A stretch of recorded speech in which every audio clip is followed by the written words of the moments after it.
Here's part 1 in approximately 800 words using simple English and third-person narrative. Thomas Miller stood alone in his small, quiet apartment in Manchester. The morning sunlight struggled to break through the dusty windows, casting long shadows across the worn wooden floor. On the kitchen table, a stack of bills sat like a mountain of worry, each envelope a reminder of his increasingly difficult life. At 42, Thomas had never imagined he would be in this situation. Just a year ago, he had a steady job at the local factory, a comfortable routine, and hopes for the future. But everything changed when the factory announced massive layoffs. Thomas, with his years of experience, was among the first to be let go. The walls of his apartment seemed to close in on him. Photographs of his late wife Emma decorated the spaces between peeling wallpaper. Her smile, frozen in time, reminded him of happier days. She had passed away 2 years earlier, leaving a void that Thomas struggled to fill. Their son Jack was studying abroad, working hard to build his own future, unaware of the challenges his father now faced. Each morning, Thomas would wake up and search for job opportunities. He would carefully dress in his best clothes despite having nowhere specific to go. Pride was the only thing he could hold on to. His savings were quickly disappearing, and the stack of unpaid bills grew larger with each passing week. The local coffee shop had become his temporary office. For the price of a small coffee, he would sit for hours, using their free Wi-Fi to search for jobs, update his resume, and send out countless applications. The baristas knew him by name now, offering sympathetic smiles that felt more like pity than genuine hope. His unemployment benefits were about to run out, and the reality of potential homelessness began to sink in. The eviction notice pinned to his front door was a constant reminder of his precarious situation. Thomas had always been a proud man, someone who worked hard and took care of his family. Now he felt like a shadow of his former self. At night, he would sit by the window looking out at the Manchester streets, remembering the factory where he had worked for over 2 decades, the machinery, the familiar faces, the sense of purpose. All of it was gone now. The world seemed to be moving forward while he remained stuck, struggling to find his place. Jack would call occasionally, his voice filled with youthful optimism. Thomas would listen, careful not to burden his son with his problems. He wanted Jack to focus on his studies, to build a better life than the one Thomas was currently experiencing. Each conversation was a delicate balance of love, pride, and hidden desperation. The memories of Emma were both a comfort and a painful reminder. She had always been the strong one, the one who could find hope in the most challenging situations. Thomas wondered what she would say if she could see him now. Would she be disappointed? Would she still believe in him? One particularly cold morning, as Thomas prepared to head to the coffee shop for another day of job hunting, he noticed an envelope that looked different from the usual bills and final notices. It was from the local community center, an invitation to a job skills workshop for displaced workers. Something inside Thomas stirred. For weeks, he had been slowly losing hope, allowing himself to be consumed by fear and uncertainty. But this small piece of paper felt like a lifeline, a potential pathway out of his current struggle. He carefully folded the invitation and placed it in his jacket pocket. It wasn't much, but it was something. A tiny spark of hope in a landscape that had been dark for so long. As he closed the door to his apartment, Thomas took a deep breath. He didn't know what the day would bring, but for the first time in months, he felt a slight shift. A reminder that life, despite its challenges, still held possibilities. The streets of Manchester were just waking up, full of people rushing to work, to life, to their futures. And Thomas Miller, with a mixture of determination and uncertainty, was about to take his first step towards reclaiming his own. The end, Thomas walked into the community center with cautious steps, his weathered hands clutching the workshop invitation. The building was bustling with people of different ages, all sharing one common trait: the desperate hope of finding employment. The room was bright and warm, filled with simple tables and chairs. Posters about job skills and community support covered the walls. At the front of the room stood Rebecca Collins, a woman in her early 40s with kind eyes and a welcoming smile.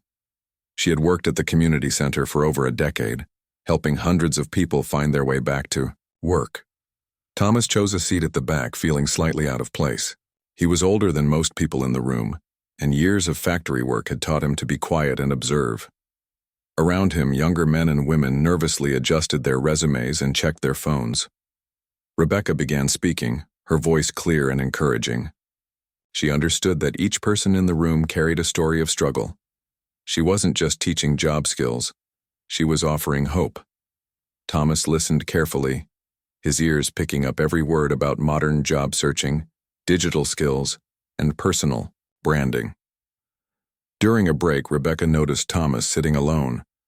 Something about his posture, a mix of dignity and defeat, caught her attention. She walked over, carrying 2 cups of tea. "Would you like some tea?" she asked, placing a cup in front of him. Thomas looked surprised. "Thank you," he mumbled, accepting the drink. They started talking. Thomas shared his story, the factory closure, his wife's passing, his son studying abroad. Rebecca listened without judgment, her eyes showing genuine understanding. "You have more skills than you realize," she told him, pulling out a notebook. "Your years of factory management mean you understand teamwork, organization, and leadership. These are valuable in many modern jobs." Thomas had never thought about his skills in that way. He had always seen himself as just a factory worker. But Rebecca saw something different: potential, resilience, and untapped capability. The workshop continued, and Thomas began to participate more. He learned about creating digital resumes, using online job platforms, and presenting himself confidently. Each lesson felt like a small light breaking through the darkness of his recent unemployment. During a computer skills session, Thomas struggled initially. Technology was not something he had much experience with, but a young woman named Emily, who sat next to him, noticed his difficulty and offered help. Instead of making him feel embarrassed, she patiently guided him through the digital tasks. "We're all learning," she said with a warm smile. "No one is born knowing how to use these technologies." Her kindness touched Thomas deeply. In a world that often seemed cold and unforgiving, here was a young person willing to help a stranger. As the workshop progressed, Thomas began to transform. His shoulders straightened, his eyes became more alert. The weight of months of unemployment started to lift. He realized that losing his job didn't mean losing his value as a person. Rebecca watched Thomas's transformation with satisfaction. She had seen many people walk through the community center's doors, broken and defeated, but she also knew that with the right support, people could rebuild their lives.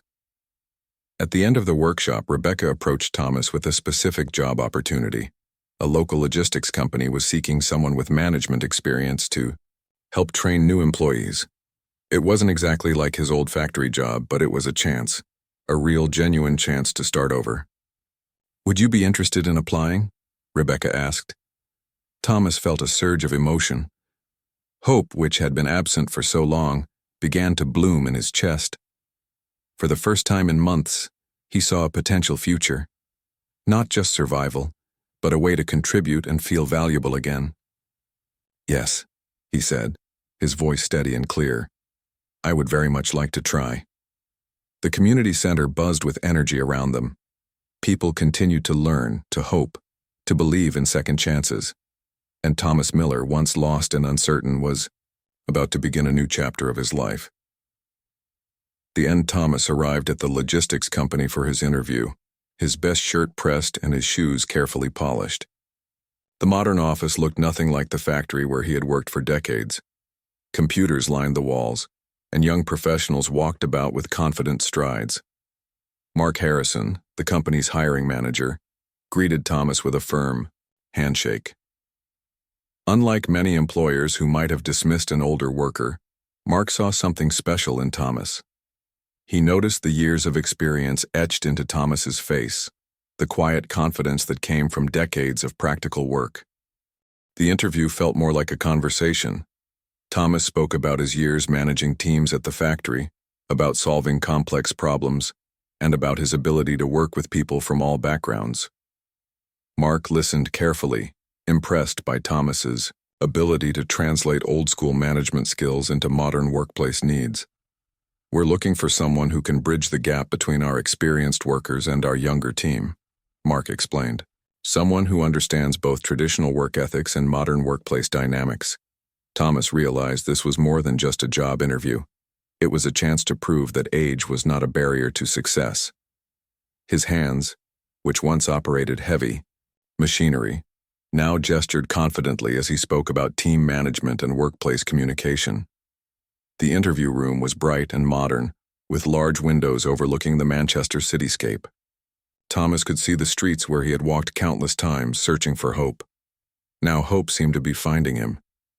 Meanwhile, Jack, Thomas's son, had been receiving updates about his father's job search. He had been worried, calling home, frequently offering support from afar. Thomas had always tried to protect his son from knowing the full extent of his struggles. But Jack was perceptive. "Dad," Jack had said during their last phone call, "I'm proud of you for not giving up." Those words echoed in Thomas's mind during the interview. He wasn't just seeking a job for himself, but to show his son that resilience matters more than temporary setbacks. Mark asked about Thomas's computer skills, a potential weakness for someone of his generation. But Thomas surprised him. The workshops at the community center had taught him more than just basic computer use. He explained how he had been learning digital skills, showing a willingness to adapt and grow. "I might not be the youngest person applying," Thomas said honestly, "but I'm committed to learning and growing." The interview lasted longer than Thomas expected. Mark asked about his experiences managing diverse teams, handling workplace conflicts, and maintaining productivity. Thomas drew from decades of real-world experience, providing practical insights that impressed the younger manager. As the interview concluded, Mark seemed impressed. "We'll be in touch soon," he said, a positive sign that Thomas tried not to get too excited about. Outside the office, Manchester was bustling with its usual energy. People rushed to work, cars moved through busy streets, and life continued its constant motion. Thomas walked slowly, processing the interview, feeling a mix of hope and nervous anticipation. He stopped at a small cafe, ordering a cup of tea to calm his nerves. The barista, a young woman with kind eyes, noticed his slightly formal attire. "Important day?" she asked. Thomas smiled. "Hopefully," he responded. That evening, Thomas called Rebecca from the community center. He shared every detail of the interview, grateful for the support and guidance she had provided. Rebecca listened carefully, offering encouragement. "You did everything right," she told him. "Now we wait." The waiting was always the hardest part. Thomas knew that. He had spent months waiting for opportunities, for hope, for a chance to prove his worth. But something felt different this time. As night fell over Manchester, Thomas sat by his window, looking at the city lights. He thought about Emma, about Jack, about the journey that had brought him to this moment. Whatever happened, he had already proven something important to himself, that he was not finished, that he still had value, that hope could be found in the most unexpected places. The end. 2 weeks after the interview, an envelope arrived. Thomas's hands trembled as he opened the letter from the logistics company. A job offer, with a salary that wasn't just survival money, but a real chance to rebuild his life.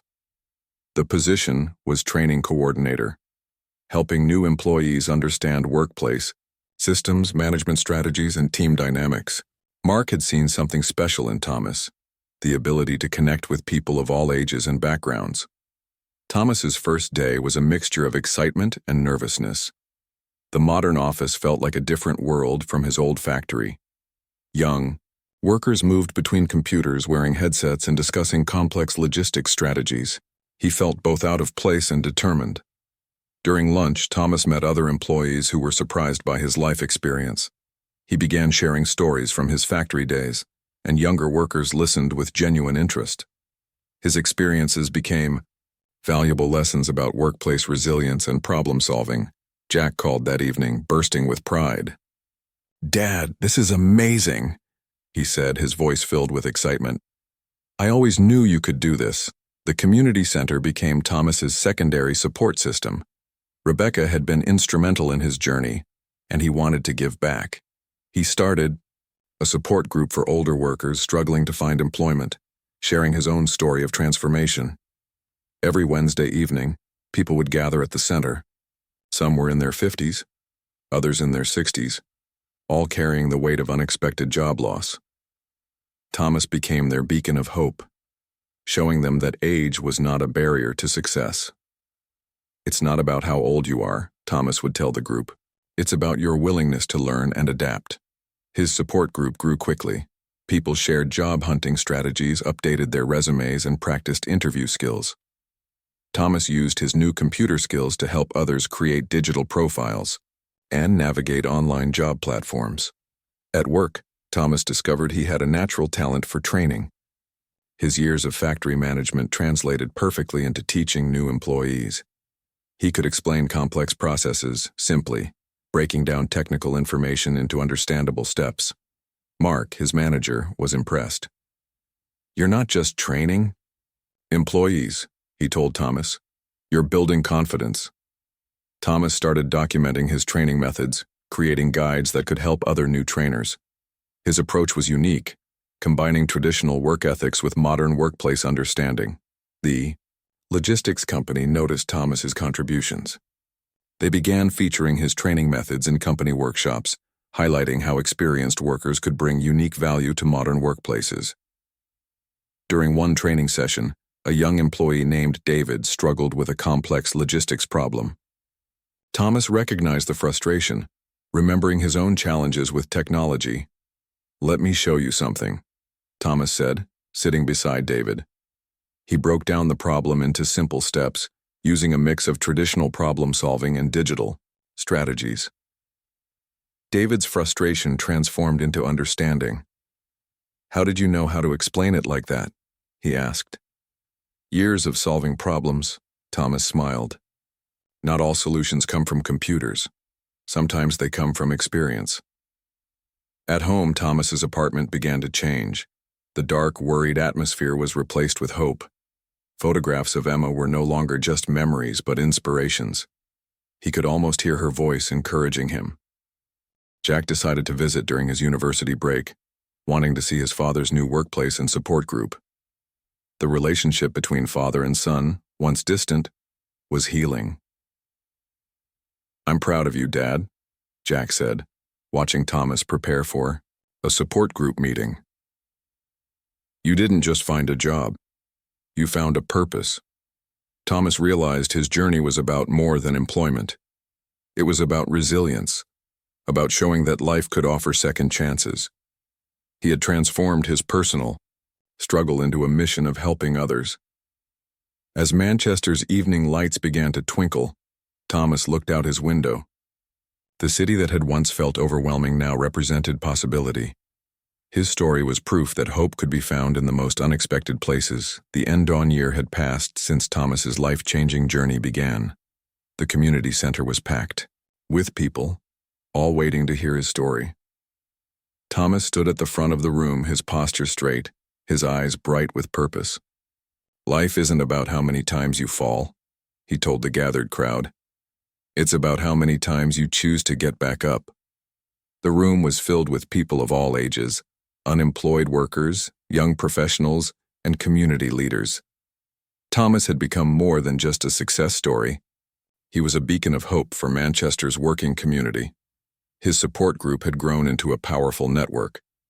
Dozens of people had found new jobs, learned new skills, and rediscovered their confidence.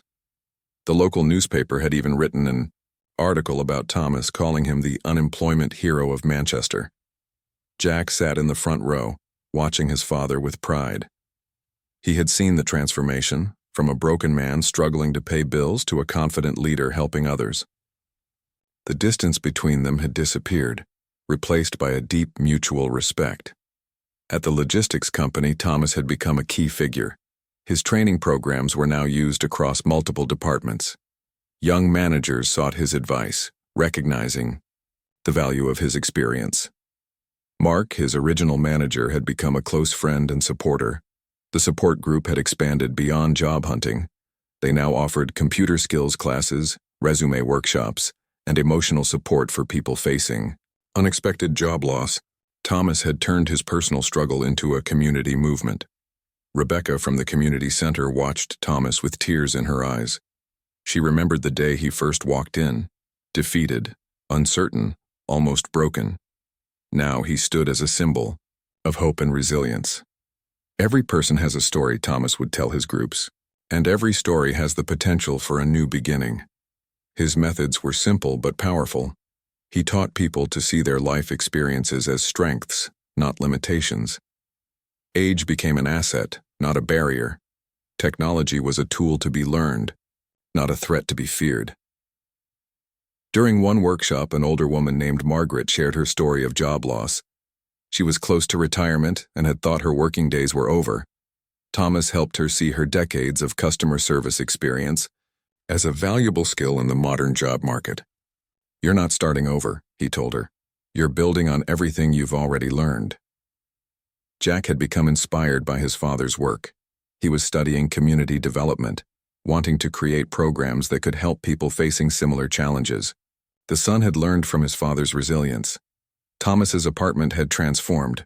Walls now displayed photos from his support group, certificates of achievement, and memories of success. The dark, worried space was now filled with light and hope. The logistics company recognized Thomas's contributions with a special award. But for him, the real reward was seeing people rediscover their confidence. Each person who found a job, each smile of renewed hope was worth more than any trophy. During one support group meeting, a young man named Michael shared how Thomas had helped him believe in himself again. Michael had been unemployed for 2 years, losing hope with each rejected application. "Thomas showed me that my past doesn't define my future," Michael said, his voice breaking with emotion. The community began to take notice. Local businesses started partnering with Thomas's support group, creating job training programs and opportunities for older workers. What had started as one man's personal journey had become a community movement. Mark from the logistics company often joked that hiring Thomas was the best decision the company had ever made. But Thomas knew the truth. The decision to never give up was the real turning point. As evening fell over Manchester, Thomas looked out his window. The city that had once felt overwhelming now represented endless possibility. His story was proof that hope could be found in the most unexpected places. "Life is about connection," Thomas would often say, "about believing in yourself and helping others believe in themselves." The room at the community center was silent, filled with inspiration. Thomas had done more than tell a story. He had shown a path forward, a path of hope, resilience, and unexpected second chances. The end.